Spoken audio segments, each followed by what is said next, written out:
കർണാടകയിലെ ചിക്കമംഗളൂരുവിൽ വിനോദയാത്രയ്ക്കിടെ മരിച്ച ശ്രീനന്ദയ്ക്ക് നാടിന്റെ യാത്രാമൊഴി. തിരുവില്യാമല പാമ്പാടി ഐവർമഠം ശ്മശാനത്തിലായിരുന്നു സംസ്കാരം. സഹോദരൻ സച്ചു ചിതയ്ക്ക് തീ കൊളുത്തി.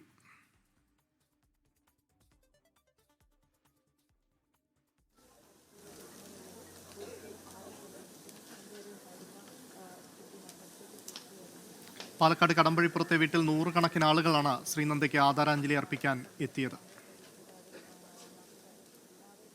ആ കുട്ടി ഞാൻ ഹൈസ്കൂളിൽ PTA കമ്മിറ്റിയിലുള്ള സമയത്ത് കുട്ടി ഡാൻസിലൊക്കെ ഉണ്ടായിരുന്നു. എല്ലാത്തിനും നല്ല കഴിവുള്ളൊരു കുട്ടിയായിരുന്നു.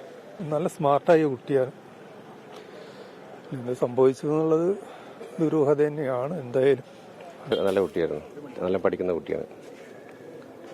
നല്ല എല്ലാത്തിനും ഏബിളായിരുന്നു. കാണാതായപ്പോഴും ഞങ്ങൾക്കൊന്ന് 3-4 ദിവസം ഉറങ്ങാൻ കഴിഞ്ഞിട്ടുണ്ടായില്ല. എങ്ങനെയെങ്കിലും കിട്ടണമെന്നായിരുന്നു. കിട്ടിയത് ഈ ഒരു അവസ്ഥയിലാണ്. അവളെ പറ്റിയുള്ള ഓർമ്മകളെന്ന് പറഞ്ഞാൽ ആരും കണ്ട മറക്കില്ല. നല്ലൊരു ചിരിയും പ്രസന്നമായിട്ടുള്ള മുഖം, സംസാരിക്കാനൊക്കെ ടീച്ചർമാരോടാണെങ്കിലും വളരെ ഒബീഡിയൻ്റ് ആണ് ആള്. എല്ലാ മേഖലകളിലും വളരെ ഏബിളായിട്ടുള്ളൊരു കുട്ടിയാണ്. പാടുന്നതൊക്കെ മാപ്പിളപ്പാട്ടൊക്കെ കവിതയൊക്കെ കൊണ്ടും വളരെ ഇൻപമേറിയ സ്വരമാണ്. നമ്മളിങ്ങനെ കേട്ട് നിന്നു. ഞാനൊക്കെ വേറെ ഏതെങ്കിലും സ്റ്റേജിലാണെങ്കിലും ശ്രീനന്ദയുടെ പാട്ടായ വന്ന് കേൾക്കാൻ നിൽക്കും. വിശ്വസിക്കാൻ കഴിയില്ല. ഭയങ്കര ഒരു പ്രയാസം. പഠിക്കാനും ഇടിക്കണം. ഞങ്ങൾ A+ മധുരമായിട്ട് വീട്ടിലേക്ക് വരാട്ടോ എന്ന് പറഞ്ഞിട്ടാണ് ലാസ്റ്റ് ദിവസം യാത്രയാക്കിയത്.